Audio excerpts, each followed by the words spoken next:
EEE 145, Chapter 10, Bus Protection, Part 2. Okay, last time we talked about the more simpler bus schemes we have in substations. Today, we're going to go ahead and talk about the, I guess, bigger, more complicated ones. These type of bus setups we're going to see are primarily used on the transmission system because of complexity and some also transmission systems need more complicated and more reliable bus configurations than in a distribution substation. Mainly because if we lose a feeder or a bus feeder, you're going to lose customers. It's going to suck, but it's not going to be the end of the world. We'll just get a lot of complaints. If we lose a major bus on the transmission system, we could take half of America down because of that. So the stakes are much, much higher in the transmission system. So we need to be extra careful on the transmission grid when we're selecting bus configurations, bus protections, and everything. Okay. So let's start with the first one. This is called double bus, double breaker. So here, the cost, this is by far the most expensive one that you can possibly get. It's the most expensive because if you look at configurations, it's literally a single breaker, single bus multiplied by 2. So you're literally taking a complete system with no redundancy, copy and pasting a second system to where you have full redundancy. Now, of course, anytime you say most expensive, you're going to scare away about 95% of the engineering industry. You need 2 circuit breakers per line and 2 buses. Immediately, this part is what kills it. That's just too much. I could do one line plus 1 tie circuit breaker, but in this particular case, we have 4 lines and 8 circuit breakers. That's too much. Just to give you an example, a circuit breaker, how much they would cost, let's say on the 69 kV system or the 115 kV system, so transmission level, they're going to be, I'm going to guess, somewhere around $50,000.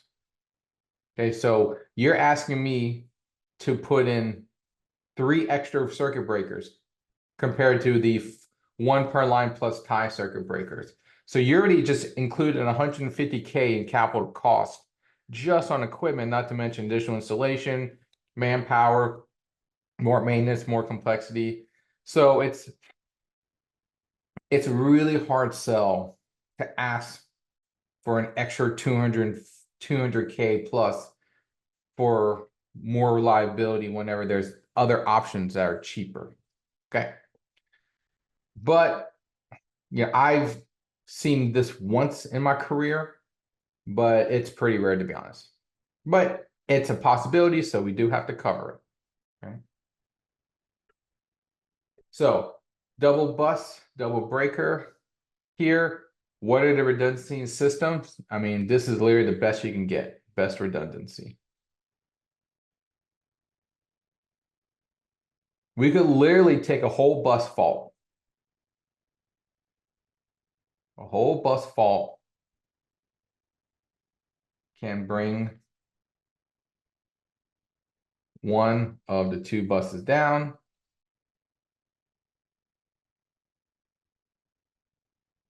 And all lines will stay on. All lines will stay connected. All right, so for example, if we have a fault right here, what are we going to lose? Well, let's get a marker out. All this is going to be gone. All right. Well, if you trace everything out, see all the switches normally closed, you literally have an entire bus up here feeding everybody, like so. So literally nothing happens. You might get a momentary, you might see momentarily dip in the voltage while these circuit breakers operate, but then they'll go right back to normal and the customers won't even notice there was a bus fault, right? Every other scenario we've seen so far with other bus configurations, when a bus fault happens, the whole yard goes down, right? So this is the first time we have a full redundant package, which is really good. I mean, this is about as ideal as you could get in terms of redundancy. Okay. What about simplicity? For the most part, we'll say it's easier. Mainly because there's no tie CB. Remember, the tie circuit breaker really complicates things. Here we have two distinct zones, two distinct circuit breakers. So there's no control issues with the tie circuit breaker. It's easy on protection. We will need two protection zones, but they're pretty clear cut and very little interaction. So it's not a big issue programming them. So overall, it's pretty easy operations. Also, breaker maintenance is a very easy thing. There's no multiple steps of tie circuit breaker closing, opening, energizing, transmission. None of that happens. You need to take a circuit breaker offline for a service. You literally just take it offline and you're done, right? Which is pretty much the next question is how do you do breaker maintenance? It's no additional steps needed. No additional steps needed. Literally just take out the circuit breaker and then nobody's going to lose service because each feeder will always have two parallel lines connected to the source at all times. So not a big issue. So as you can see, there's a lot of good things going on for the system, except for the cost. And the cost kills it, unfortunately. At least in America, where money drives engineering more than anything else. What does CT configurations look like? Well, clearly we're going to need two differential zones, one for bus 1 and one for bus 2. So we're going to put our CTs. We're going to make sure we wrap the circuit breaker like always. So here's going to be our zone, right? Like so. Then we're going to have one up here. We're going to put CTs across the circuit breaker. Again, let's wrap that circuit breaker through. And then let's go ahead and make our zone like so. Okay, so those are going to be the two zones of protections for bus 1 and bus 2. So CT configurations, how do we figure this out? We're going to need two CTs per line. Okay, so every line has two circuit breakers and two CTs. It's going to be expensive. What about breaker configurations? So for this line right here, you go and you touch two circuit breakers. So per line, you're always going to need two circuit breakers all the time. So we're going to have two CBs per line. And again, that's a really big ask, but that's the setup, right? You got to pay for all the nice things. What about differential zones? We kind of already showed you with the CT connection. So let's just write it again. You're going to have one zone right here. And then you're going to have a second zone up here. Like so. So two zones of protections at all times. Two 87Bs. One for each bus.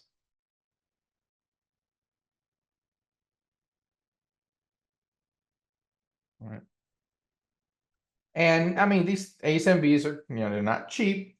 Just to give you an idea, they're probably $20,000. So you're adding a little bit more complex cost into it, which again, there's a reason why that thing is the most expensive one. So overall, it's double breaker is on paper and from engineering design point, it's good if you can ignore the money cost, but in reality, you can't. So just because it's too expensive, there's other configurations that are almost as good as this. It's not used too often. Okay. So here's pretty much a better version or a cheaper version of what we saw with double bus. It's called a ring bus topology. This is probably the most common sub bus configurations you'll ever see in a transmission system. And the reason why is cost is cheap, right? Cheap. All you need is one circuit breaker per line. And you really don't even need a major bus. All of these are all kind of smaller mini bus bar instead of one long bus with 6 lines attached to it. So some people won't even say it costs a bus bar, right? This small bus bar right here between 2 circuit breakers, that could be part of the line itself. So very, very cheap configurations. Again, you say cheap, people immediately, their ears perk up and they like it. Okay, so let's talk about redundancy in the system. What happens if we take a hit? So if we take a hit, let's say a fault right here, what goes out? Well, first off, draw your marker. Anything touches this will get knocked out. So first off, for sure, this line right here is going to be out. But all we're going to do is we're going to cut 2 circuit breakers and the rest of the ring will be online. So in terms of redundancy of the system, you can take a single fault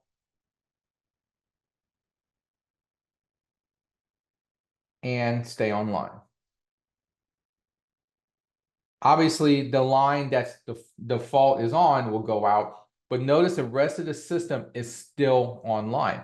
All of these are still connected, so the other 5 lines are still active. And that's really good, right? This is in terms of redundancy, you can't get any better than keeping everything else besides your defaulted zone online. So this immediately is almost equivalent to the double breaker double bus, except it was way cheaper, right? So far, this is a good thing. We like it. What about simplicity? Well, believe it or not, it's actually pretty easy to control. Easy to control. There's no tie circuit breaker. There's no dedicated bus. You do have little small buses in between each circuit breaker, but that's not that big of an issue. It's kind of anytime you have a line coming in, you're going to have a mini point, like a small bus bar for the line itself. In terms of protection, it's going to be differential zones. Now, some would say we need a lot of differential zones, which you do, but these differential zones are already part of the line diff, right? A7L. So in terms of protection, we will have line differential for each line coming out. So there's no additional bus differential needed. So no bus diff needed, right? And so 87B is not a thing in ring bus. So again, that's one less device I need to program. So simplicity wise, this is about as best you could possibly get. There is one downside to the ring bus, and we're right here. There's a limit on lines, right? We could have up to 6 lines coming in, no more. Okay, that is the one issue with it. Technically, you could have more, but there's going to be too many. The ring will be too big. So whenever something goes offline, that's fine. If a second thing goes offline, you might destabilize the ring. So there's a lot of research been done. Most engineers say 6 lines is about the max you should really do in a ring bus. Anymore, it's be a little too dangerous. We should use something else. Okay, but overall, so far, I think we're okay. And just to show you what I have drawn here, 6 lines going out the ring bus. This is about the limit you'll see installed. Okay. All right. Maintenance plan. What are we going to do here? So this is pretty easy. Because we have the ring offers redundancy when any circuit breaker goes offline. So let's say we take this offline for maintenance. We still have energy flowing through the rest of the ring, right? Like so. So everybody stays online. So let's say breaker maintenance plan, no additional steps needed. Steps needed. Right. Take one CB out of service.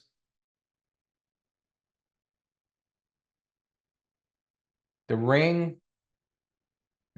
always has two paths for energy, right? By the nature of the ring, energy could flow either clockwise or counterclockwise. So you'll always have two parallel paths for energy, or sorry, any line will have two parallel paths that connect to the rest of the system.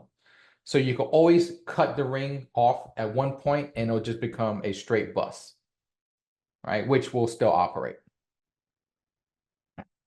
So breaker maintenance plan, it sounds pretty good. So far, everything about ring bus is amazing, except for that limit. But, you know, I could live with that limit. CT configurations here, you're going to have a CT for each line. So this line coming in, you're going to have to put a CT here and a CT here for this line. The next line over here, you're going to have to put a CT on the other side of the circuit breaker, like so. You're going to have another line over here. You're going to have to put a CT across the circuit breaker, like so. And you can kind of see maybe a pattern going on. Every line that comes in, you need to put a circuit breaker, I mean a CT on the other side of the circuit breaker to create these kind of zones of protection, right? Let's use, we haven't used blue yet. So we have another line over here. Let's put a CT on the opposite sides of the circuit breaker, like so. And then let's choose one more color, like that one. Line over here, and then we'll have opposite CTs. Gonna trying to color code where we will create our zones of protection, right? So each line is gonna have a line differential that's gonna have to wrap these two circuit breakers in. So what's the CT configuration rule? Is you're gonna need two CTs per line. Okay. So one would say, nah, that gets a little complicated. Yeah. Two CTs per line can get a little bit expensive, or it's an additional expense. CTs overall aren't that expensive. They're maybe a couple $1,000s each. So it's nowhere near like the $50,000 cost of a circuit breaker, right? The cost of one circuit breaker will probably be all the CTs in your substation, in all honesty, right? But you can't ignore that it requires a few more CTs than you would expect from a cheaper solution, right? Like a straight bus, a single breaker, single bus only requires one CT per line. Here we're requiring two CTs per line, right? But it'll be offset because the breaker cost is the best you'll ever get. This is literally one circuit breaker per line.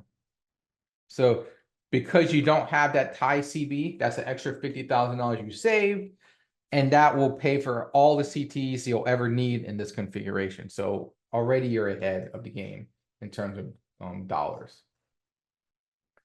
Lastly, for our differential configurations, so here, these are predominantly going to be transmission lines. So you have a transmission line coming in, you have a differential zone for the transmission line. So you're going to have to wrap the circuit breaker within that zone. So this is one differential zone for the line. So this is like a 87L, right? And then you're gonna have to do this for every line. So this line comes in, it's gonna wrap this circuit breaker like so. And then we'll have another one right here. This is gonna come in, wrap this circuit breakers here and here. And you can kind of see a pattern forming, right? I'm just gonna reuse colors. I'm lazy. So here's another zone like so. And then we're just going to go around. Each line is going to get its own zone. Now, the thing is these different line differentials should already be here anyway, because they're part of the line protection scheme. So we're going to need an A7L that's a line differential, right? Line diff for each line. right? And there is no 87B needed. So when you're designing a system, you're going to get an 87L as a budget for the line construction. So in my opinion, from a substation standpoint, there was no cost, right? This is already pre-packaged inside the line differential budget. So here, every other time we've had a bus setup, we needed a bus differential. Ring bus does not need an 87B. No bus differential needed, only line differentials, which is already installed from the line construction. And so again, this is another nice thing is we didn't have to pay anything extra, right? We don't have an extra relay we need to go and program and keep up. So our lives a lot easier. So overall, is you can see I've been singing praise for ring bus so much because honestly, it is like probably more than 60 or 70% of the entire United States transmission grids are going to be ring bus. And the only reason why we go away from ring bus is if we need more than 6 lines coming in to the system. And there's another configuration that this can adapt to called breaker and half. We'll talk about later. So this ring bus, pay close attention to it. This is a golden standard that we use in North America. Okay. Now, because it's so important, we're going to take our customary 15 to 20-minute break, and we're going to practice on the ring bus. So here, we're going to do breaker maintenance for the ring bus. So we have a circuit breaker A. Do we need any additional steps to perform breaker maintenance? And if we take the breaker offline, are we isolating any device or any lines from the network? All right, so answer those two. Next is what happens if this circuit breaker A is offline and we have a fault between lines 2 and lines 3. So number one, which circuit breakers will operate to clear the fault? And will any of the lines be isolated from the network, if any? And I say pay very close attention to number 2, because you'll notice something funny is going to go on whenever you have the ring broken into 2 pieces. Okay, so the circuit breaker A cuts the ring once. The fault is going to cut the ring again. And so the question is, what will happen? Okay, so go ahead and figure this out. You have a fault in line 3, which circuit breakers are going to operate. Try to, summarize what's the end results after the fault's cleared or the line's cleared and the fault's off the system. Circuit breaker A is still under maintenance. What is our ring bus looking like? Okay. So we'll come back in 15, 20 minutes and we'll see what you guys have figured out. See you in a bit. Okay, welcome back. So let's go ahead and check out this ring bus breaker maintenance problem. So here the question is if circuit breaker A gets cut offline because of new maintenance, any additional steps are needed? None. The nice thing about ring bus is you literally just take circuit breaker offline, nothing should happen. Will there be any lines that are isolated from the network? The easiest thing is just take a marker, start drawing to make sure all the lines are connected. So line 1 gets drawn. We can't go to the left because circuit breaker's open, but we can go all the way around the ring the other side. And notice that all the lines get hit by a marker, so all the lines are connected. So in essence, the nice thing about the ring bus, like I said before, is take a circuit breaker offline, there's still alternate path for the power to go, and so you don't lose any customers and nothing, there's no harm in being done for taking a circuit breaker offline. And that's the reason why people like ring bus so much. Part 2, this is kind of an N-2 event where you have a circuit breaker offline for maintenance, and then you have a fault that happens afterwards. Very rarely, but again, to protect engineers, we have to always think worst case scenario, what would happen? So we have a fault around near line 3 in the substation. Both circuit breakers adjacent to the fault will operate to isolate the fault. Now, the question is, so 2 circuit breakers between line 3, that's the first question, those will operate. Technically, the circuit breaker on the remote end of the line will trip as well, but that's not drawn. Will lines be isolated from the network, if any? It's kind of a mixed bag question, because if you take your marker, start drawing, you'll notice line 1 will connect to line 2, but then it gets isolated. So line 1 and line 2 kind of make their own green network. And then the other side, line 4, 5, and 6 make their own network as well. Remember, this is a transmission system, so yeah, you'll probably have power flowing and sources on both sides. So most likely the power system won't go down and you won't lose customers, but by we call splitting the bus or splitting the ring, you're creating some load flow issues, because now power can't go from line 1 to line 4. It has to get rerouted through the rest of the transmission system. So the system operators might have some issues with load flow and balancing the power because of this event. But technically, we haven't dropped any customers yet. We haven't destabilized the power grid, but we're definitely kind of in danger territory. And so this phenomenon, quite rare, but if it does happen, it's called splitting the bus. You're basically splitting it into 2 separate buses and, quote, rearranging the transmission system forcibly. And until the fault gets cleared and whatever is here fixed, or the circuit breaker is done being done with maintenance, you're going to have this split ring bus scenario. Once either one of these gets fixed, you close in the bus, and we'll go back to having a standard ring bus.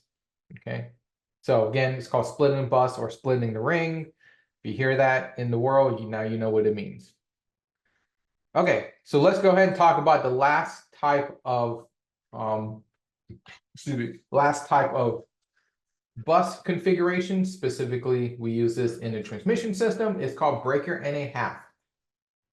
Now, why is it called breaker and a half? Is because you need 1.5 circuit breakers per line, right? So here, this is called a rung. So think of it like a ladder where you have the left and right hand side, like so. These are the edges of the ladder. And in between each one is a rung or a step. Now the rung will have line 1, line 2, and circuit breakers, 3 of them to be exact. It will always have 3. So each rung is 3 circuit breakers and 2 lines. You do the division, it's 1.5 circuit breakers per line and 2 buses. Okay, so you can see this is already more expensive than a ring bus, but the big advantage of a breaker and a half is a ring bus can evolve into a breaker and half setup. So reason why I could do that, if you look at it, if you notice there's 3 circuit breakers, 2 lines there, 3 circuit breakers, 2 lines there, and we could draw this bus here, and we have this kind of rectangular shape. This is literally a ring bus that we had before. So if we're in the substation design group and we're building a new substations, we could literally build a ring bus just like this for up to 6 lines. And if in the future we want to add more lines, let's say we want 8 lines or 10 lines coming into our substation, we could convert a ring bus into a breaker and a half by extending the buses on the left and right hand side and adding a 3rd rung. And then you could keep on building. You could put a 4th rung, a 5th, a 6th, a 7th rung. You could put as many as you want. I mean, I've seen up to 21 lines coming into one point, right? And so that's a big advantage of breaker and a half, is it can support more than 6 lines. Remember, that was the ring bus was kind of the silver bullet that fixed everything, with the giant caveat that it can only support up to 6 lines. And then after that, in industry, we would convert the ring bus to a breaker and a half to have 8 lines, 10 lines, 12 lines, and so on and so on. So it's a good way to start cheap and have room for expansion later in life. And the industry pretty much, if we all do this, given we have enough space, right? So breaker and a half, very common, especially on the very, very big substations that probably evolved from a ring bus prior to you seeing it. So let's go ahead and talk about redundancy. Basically, any point in the system, any point in the setup can be faulted and everything stays online.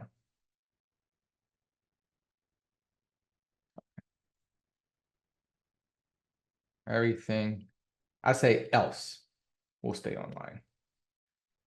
Obviously, the thing you fault will have to go offline to clear the fault, but all the other devices will be okay. So for example, worst case scenario is we have a fault on one of the buses.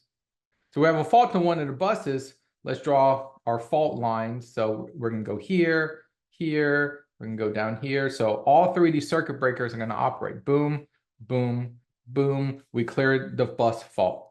Question is the rest of the system okay? So we have a line coming in here. It's going to send power to this line down here to the other side, the other bus. This other bus is going to act like a conduit to send energy to all the other rungs. And then you notice we still have power on all the other lines going out. Okay.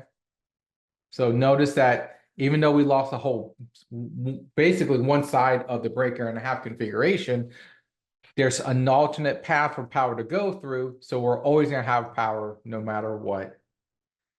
And honestly, the bus fault is probably the worst case scenario. If you have a fault inside one of these, one of the lines, it's even easier to keep power on for everybody. So again, redundancy, pretty good check mark. I like this a lot. Breaker maintenance is going to be pretty easy as well. Check mark, I like that. We'll talk about it in a second. And simplicity wise, this is kind of a mixed bag. It's not that simple anymore because we added 2 buses. So protection is now complicated. Remember, for ring bus, all we needed was the 87 line diff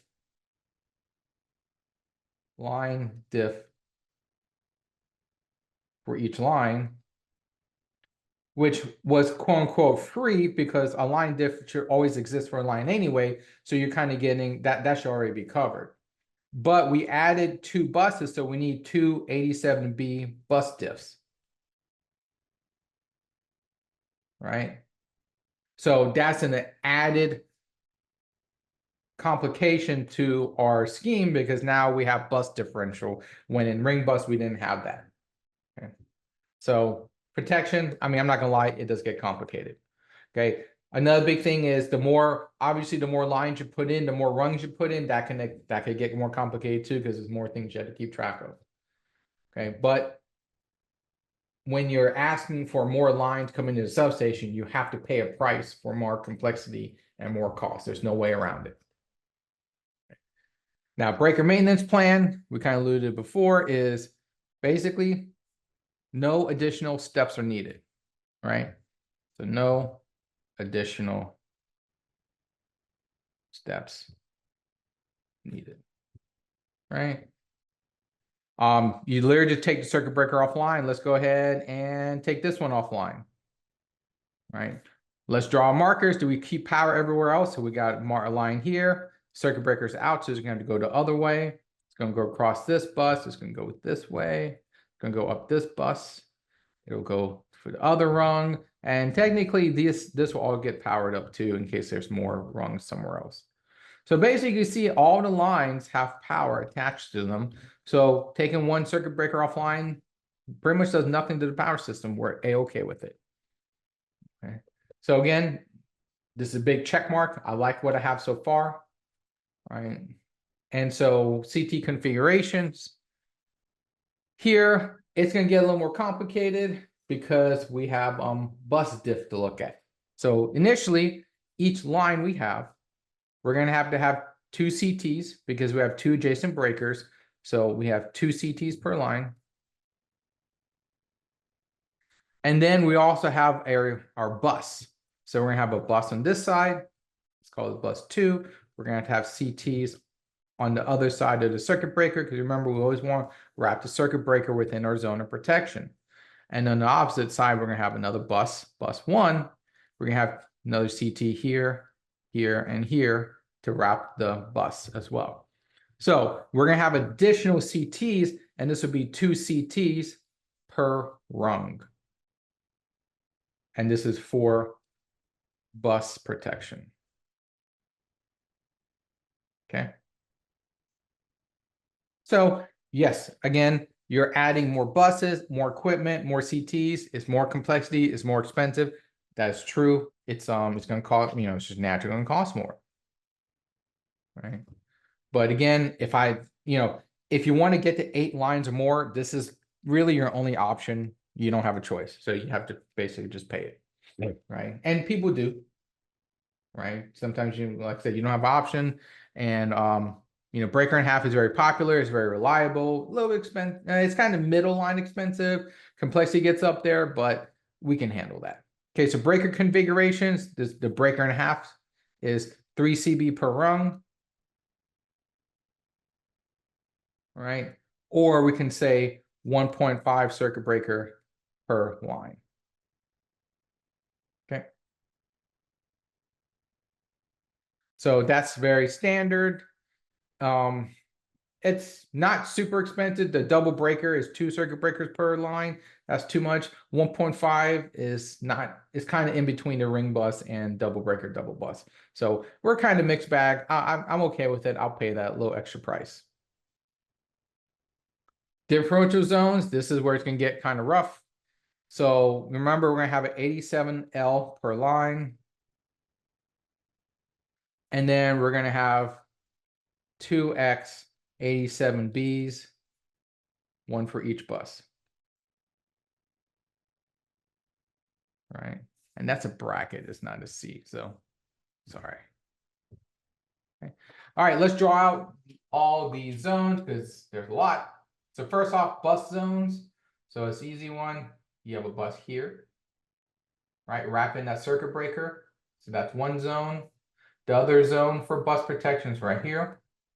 So let's wrap that guy in. So those are bus protection zones.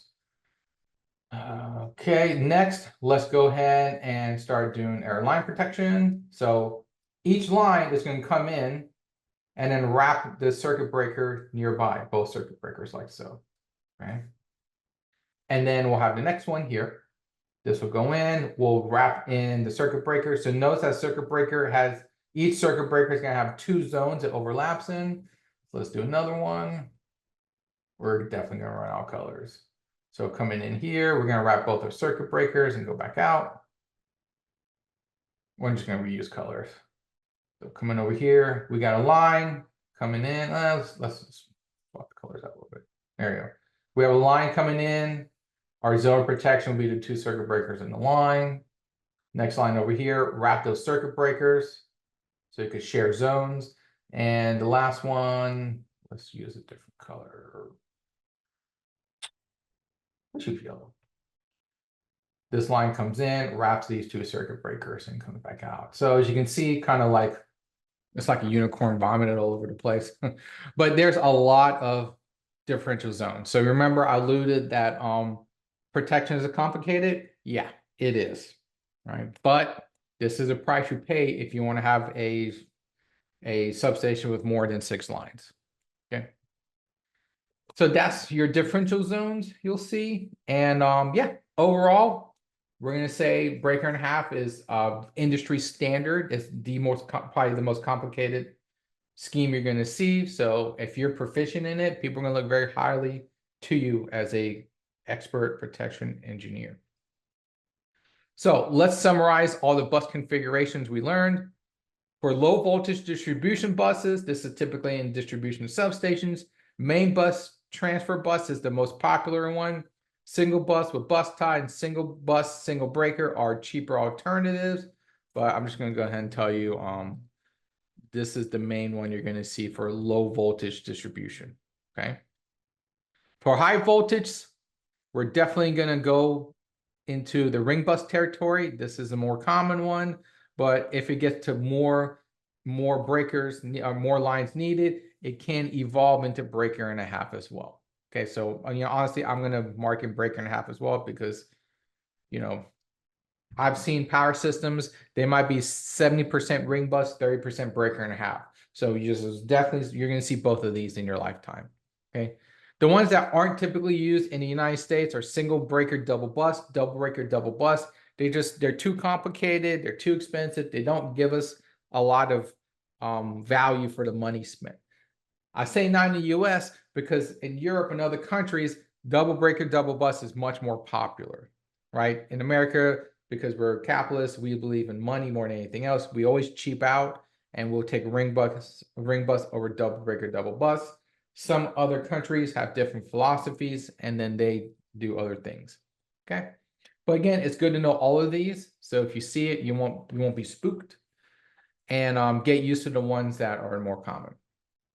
Okay, so want to say thank you for coming here and seeing everything. We'll call it for today, and we'll come back next week and go to the next topic. So I hope everybody has a good day and catch you later.